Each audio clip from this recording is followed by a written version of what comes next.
Sabia que o primeiro bug da história da computação foi uma mariposa de verdade, presa dentro de um relé do computador Harvard Mark II em 1947? Pois é, engenheiros encontraram o bicho morto e anotaram no registro o primeiro caso real de bug, e daí nasceu o termo que a gente usa até hoje para defeito em software. Só que tem um detalhe, se todo mundo ficasse só caçando mariposa depois que o programa já quebrou, a gente nunca teria aplicativo de banco, rede social ou jogo que funciona. Engenharia de software é exatamente o oposto disso. É a arte de projetar uma casa antes de colocar o primeiro tijolo, enquanto programar sem engenharia é tipo sair comprando cimento e pregando madeira no escuro. Meu amigo, bora entender por que essa área é o alicerce de tudo que você usa no celular. Se você curte esse tipo de vídeo, deixa o like, se inscreve e o mais importante, compartilha com alguém que precisa saber disso. Pega a seguinte cena. Você quer montar um robô gigante estilo Medabots ou Gundam? Dá para simplesmente soldar um monte de ferro e torcer para ele andar? Claro que não. Você precisa desenhar cada peça, saber onde vai o motor, como os fios conversam entre si e qual sistema segura o peso. Engenharia de software faz o mesmo com programas de computador. Não é só sair digitando código igual um louco. É planejar, dividir tarefas, testar, garantir que aquilo não vai explodir na mão do usuário. E o mais louco, mesmo com todo esse planejamento, software continua sendo uma das coisas mais flexíveis que a humanidade já inventou. Diferente de uma ponte de concreto que, se você errar o cálculo, desaba. No software dá para consertar sem demolição, mas também dá para fazer uma lambança tão grande que ninguém mais consegue arrumar. Por muito tempo, nos anos 60 e 70, programar era visto como uma mágica individual. Cada um criava seu código do jeito que queria, sem padrão, sem documentação. O problema é que os computadores ficaram mais poderosos e os projetos gigantes. A NASA tentou colocar homem na Lua, bancos tentaram automatizar contas e o caos se instalou. Os prazos estouravam, os programas custavam uma fortuna e viviam caindo. Foi aí que, em 1968, na conferência da OTAN, um pessoal muito inteligente cunhou o termo engenharia de software exatamente para dar um choque de realidade. Fazer software precisa de método, assim como construir um prédio ou uma ponte. Você já ouviu falar em cascata? Não a queda d'água, mas o modelo waterfall. É o jeito mais antigo e mais linear de organizar um projeto de software. Primeiro, você levanta todos os requisitos, ou seja, descobre exatamente o que o programa precisa fazer. Depois, projeta a arquitetura, tipo um mapa. Aí vem a codificação, aquela hora de suar a camisa, escrevendo linhas de comando. Em seguida, os testes. E por último, a manutenção. Parece perfeito, né? Só que a vida real não é uma linha reta. Muitas vezes o cliente só descobre o que realmente quer depois que vê o programa funcionando. Com o modelo cascata, voltar atrás é um parto. Por isso, hoje em dia, a molecada prefere métodos ágeis. Métodos ágeis são tipo uma série de entregas curtas chamadas sprints. Se o waterfall é uma escada rolante enorme que só chega no final, o ágil é um monte de degraus pequenos onde você pula e ajusta a cada 2 passos. O mais famoso deles é o Scrum. Sabe como funciona?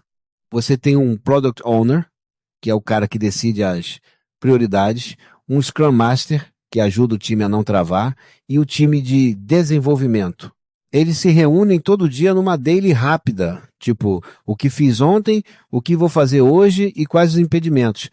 Ao final de cada sprint, geralmente de 2 semanas, o time entrega uma parte do programa funcionando de verdade. Isso reduz o risco de errar o alvo e deixa o cliente feliz. Muito mais moderno e menos estressante. Outro conceito importantíssimo que você precisa gravar no coração é o de requisitos. Requisitos são as necessidades e restrições que o software precisa atender. Eles se dividem em funcionais e não funcionais. Requisitos funcionais são as coisas que o programa deve fazer. O usuário pode fazer login. O app envia notificação quando chega a mensagem. Os não funcionais são propriedades de qualidade. O sistema deve carregar em menos de 2 segundos. Aguenta 1000 usuários ao mesmo tempo sem travar. Funciona no escuro com tema noturno. Ignorar requisitos não funcionais é igual comprar um carro que anda a 200 por hora, mas que não tem freio. Quebra a cada 5 quilômetros e consome gasolina igual um caminhão. Não adianta só funcionar, tem que funcionar bem. E o design de software? É a parte mais criativa e subestimada. Aqui a gente fala de arquitetura, como organizar os componentes, como eles se comunicam, quais padrões de projeto usar. Padrões de projeto ou design patterns são soluções já testadas para problemas que se repetem. Por exemplo, se você precisa garantir que exista apenas uma única instância de uma classe no sistema todo, use o padrão Singleton. Se precisa notificar vários objetos quando algo muda, usa o Observer. Pense neles como receitas de bolo que os melhores programadores já provaram que dão certo. Não precisa reinventar a roda o tempo todo. Meu amigo, saber aplicar padrões é o que separa um código que parece macarrão de um código bonito de ler. Mas de nada adianta um design lindo se o código for uma zona. Aí entram as práticas de código limpo e qualidade. Coisa simples, nomes de variáveis que fazem sentido, funções curtas que fazem uma coisa só, comentários só quando realmente necessário, e a tal da refatoração, que é melhorar a estrutura do código sem mudar o que ele faz por fora. É como arrumar um armário, você não compra roupa nova, só organiza as que já tem para achar tudo mais rápido. E tem mais, testes automatizados. O teste unitário verifica uma pequena parte do código, tipo aquele disjuntor do chuveiro. O teste de integração vê se duas partes conversam direito. O teste de sistema testa o programa inteiro. Sem testes, seu software é um castelo de cartas num dia de ventania. A gente vive num mundo onde o celular tem mais poder de processamento que o computador que levou o homem à Lua.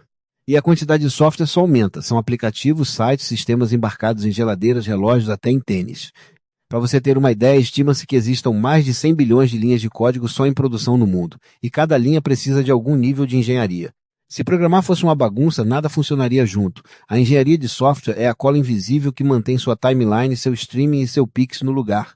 O lado bom é que você não precisa ser um gênio da matemática para começar. Fundamentos de engenharia de software se aprendem na prática, fazendo projetos pequenos, documentando o que você pensou, desenhando diagramas simples antes de codar, escrevendo testes mesmo que sejam bobos. E tem ferramentas de graça, GitHub para versionar código, Trello ou Notion para organizar tarefas e um montão de vídeo no YouTube ensinando metodologia ágil. O mais importante é mudar a mentalidade. Você não é só um escrevedor de código, é um resolvedor de problemas com método. No fim das contas, engenharia de software é sobre controle do caos. É saber que bugs vão aparecer, prazos vão apertar, clientes vão mudar de ideia, mas com boas práticas você minimiza o desastre. É a diferença entre um foguete que explode na plataforma e um que pousa em Marte. E o mais legal, qualquer pessoa, inclusive você que está assistindo agora, pode aprender esses fundamentos e começar a construir coisas incríveis. Não precisa de diploma chique, precisa de curiosidade e disciplina. Comece com um projetinho simples, anote os requisitos num papel, faça um esboço da arquitetura e tente aplicar um pouquinho de Scrum na sua rotina. Você vai ver como a bagunça vira ordem. Obrigado por assistir este vídeo. Um abraço, deixe seu comentário, seu like e inscreva-se. Até o próximo vídeo.